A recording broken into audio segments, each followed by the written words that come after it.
Good morning बेटा। Class 4। आज हम लोग पढ़ेंगे लेसन 15। हम लोग प्राची पब्लिकेशन पढ़ रहे हैं की बुक एसएसटी की पढ़ रहे हैं बेटा। देखिए लेसन 15 को देखिए। लेसन 15 का नाम है our goals rights and duties. हमारा लक्ष्य, अधिकार और कर्तव्य। हम लोग, जैसा कि आप जानते हैं कि हम लोग सामाजिक प्राणी हैं, हम लोग सोशल एनिमल के रूप में जाने जाते हैं, यानी हम लोग मिलजुल कर रहने वाले प्राणी हैं। और हमारे कुछ अधिकार भी हैं, जिसे हम लोग अधिकार के रूप में हम लोग अपने जीवन को चलाते हैं।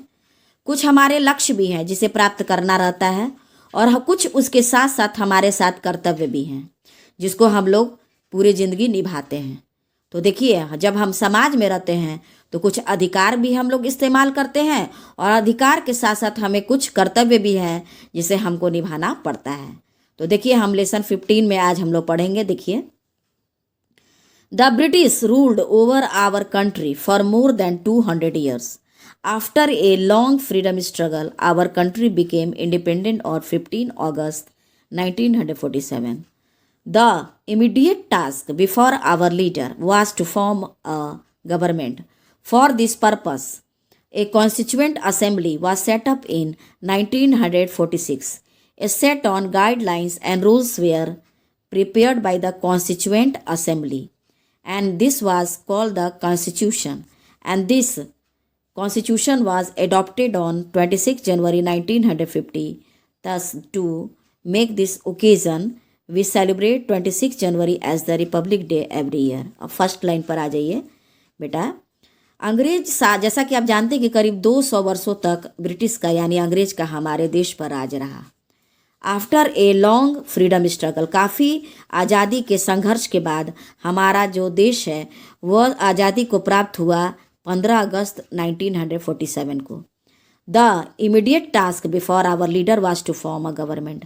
एक महान कार्य था जब हमें ज़रूरत थी कि एक हम लोग नेता का निर्माण करें जो कि सरकार बनाए।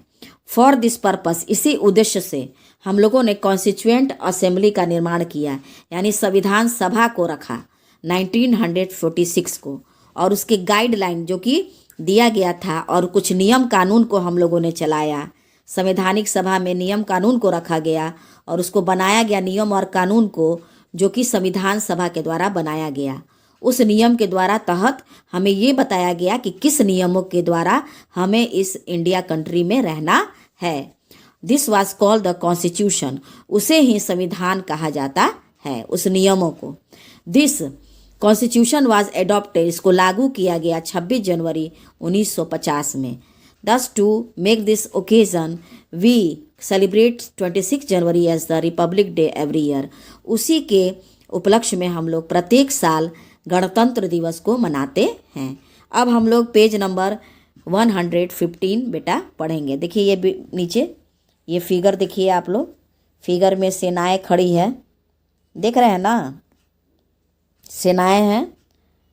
और यहाँ देखिए, अब बेटा हम लोग पेज नंबर 115 का रीडिंग करेंगे। देखिए बेटा, ये देखिए, हम लोग लक्ष्य के बारे में पढ़ेंगे, गोल के बारे में। The Indian constitution is a written document. It lays down the power of the government. The preamble is an introduction to the constitution. It lays the aims and purpose of the constitution. The preamble to our constitution lays emphasis on 3 goals, namely democracy, socialism and secularism. यहाँ पर preamble का means होता है बेटा प्रस्तावना, democracy का मतलब होता है मीन्स होती है लोकतंत्र, सोशलिज्म मीन्स होती है समाजवाद, और सेक्युलरिज्म मतलब होता है धर्मनिरपेक्षता।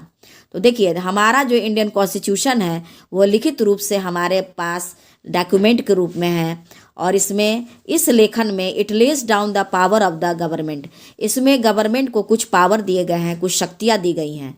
उसके अंतर्गत ये प्रस्तावना भी रखे गए हैं जिसको इंट्रोडक्शन कॉन्स्टिट्यूशन में यानी संविधान में कराया जाता है।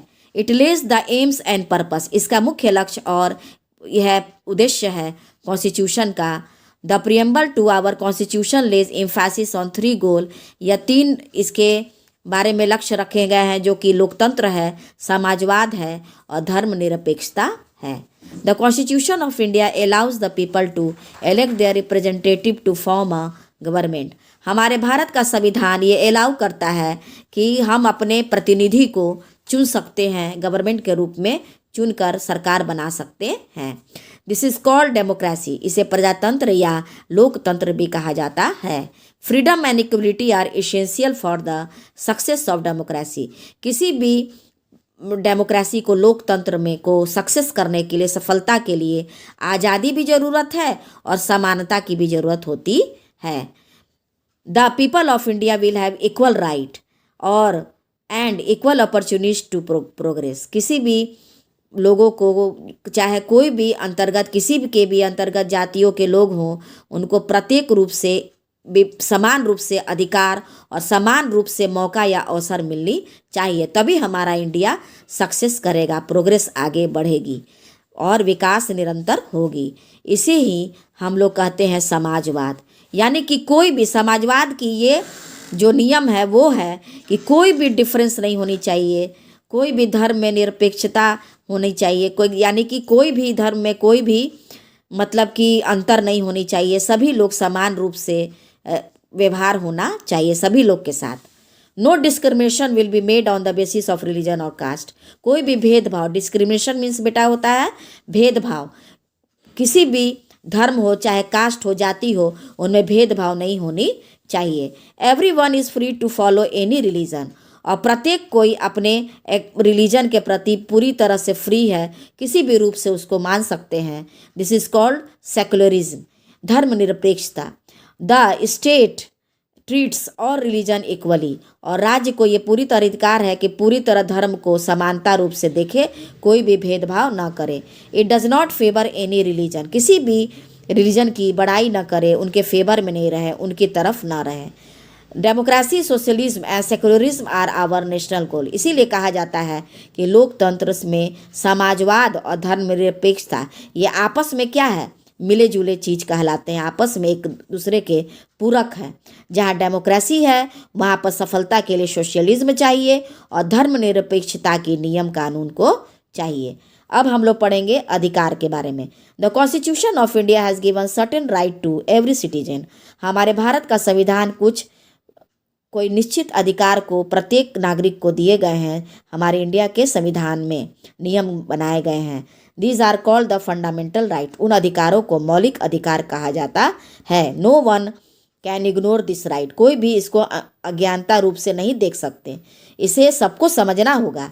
Under this rights are as under right to equality. सभी को समानता का अधिकार है। Everybody is equal before law. Right to freedom. Everybody can express his views freely. अपने विचार को फ्रीली रूप से अपना व्यक्त कर सकते हैं कोई भी। Right against exploitation. कोई भी आपके ऊपर शोषण नहीं हो सकता, आपको अधिकार है। No one has the right to exploit other. किसी का भी शोषण या किसी को भी अधिकार नहीं है कि किसी को कोई परेशान करे। Right to freedom of religion. और सभी को अधिकार है कि अपने धर्म में हम पूरी तरह स्वतंत्र रहें। Can preach and follow religion of this choice. कोई भी अपने रिलीजन के बारे में अपने को पूरी तरह सक्षम है कि अपने रिलीजन को अच्छे तरीके से अपनाएं। कल्चरल एंड एजुकेशनल राइट, यानी कि सांस्कृतिक एंड शैक्षिक जो अधिकार है। Everyone has the right to preserve their culture and then establish educational institution. प्रत्येक को ये अधिकार है कि अपने संस्कृति के अनुसार जो बनाए गए जो नियम कानून है प्राचीन समय से अपने परिवार में उसको लेकर चले, संस्कृति को लेकर चले और अपने कैन इस्टेब्लिश एजुकेशनल इंस्टीट्यूशन। और कोई भी शैक्षणिक जो संस्थान है उसकी स्थापना कर सकते हैं। Right to constitutional remedies. और इसे अधिकार है कि संवैधानिक रूप से कुछ सुधार भी हम लोग का करने का अधिकार है। Our fundamental right can not be restricted और taken away. While enjoying our right we should not interfere the right of other. इस अधिकार के बारे में हम लोग जाने कि इस अधिकार को जो मिला है ये हम लोग एक दूसरे को थोप भी नहीं सकते हैं, यानी कि किसी को हम लोग फोर्स भी नहीं कर सकते हैं कि आप मत कीजिए, क्योंकि ये पूरी तरह से हम लोग को अधिकार में दिए गए हैं। इक्वलिटी का, फ्रीडम का, राइट अगेंस्ट एक्सप्लॉयटेशन का, right to freedom of religion का, कल्चरल का, एजुकेशनल राइट और राइट टू कॉन्स्टिट्यूशनल रेमेडीज़ का। यानी कि जब हम लोगों ने 200 वर्षों तक हम लोग अंग्रेज के शासन में रहे, तभी हम लोगों ने जाना कि जब तक इस डिस्क्रिमिनेशन को, भेदभाव को हम लोग नहीं हटाएंगे, तब तक हम लोग इंडिया को आगे नहीं बढ़ा सकते हैं। इसी डिस्क्रिमिनेशन के कारण ही हम लोग का देश इतने अंधकार के रूप में 200 वर्षों तक अंग्रेजों के हाथ में रहा, जिसका परिणाम हमें भुगतना पड़ा। और ये परिणाम भुगतने के लिए अब हम लोग बिल्कुल तैयार नहीं हैं, और हम लोग अपने अधिकार और कर्तव्य के साथ हम आगे बढ़ेंगे। While enjoying our right, we should not interfere the right of other. In order to protect our right, we can move the high.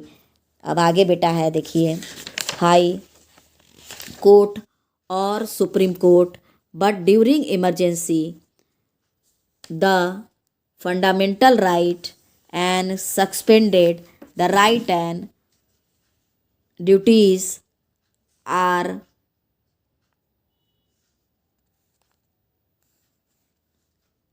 Closely related to each other. तो बेटा इसका रीडिंग हो गया। अब हम लोग दूसरे दिन पढ़ेंगे बेटा, ठीक है ना। बाय।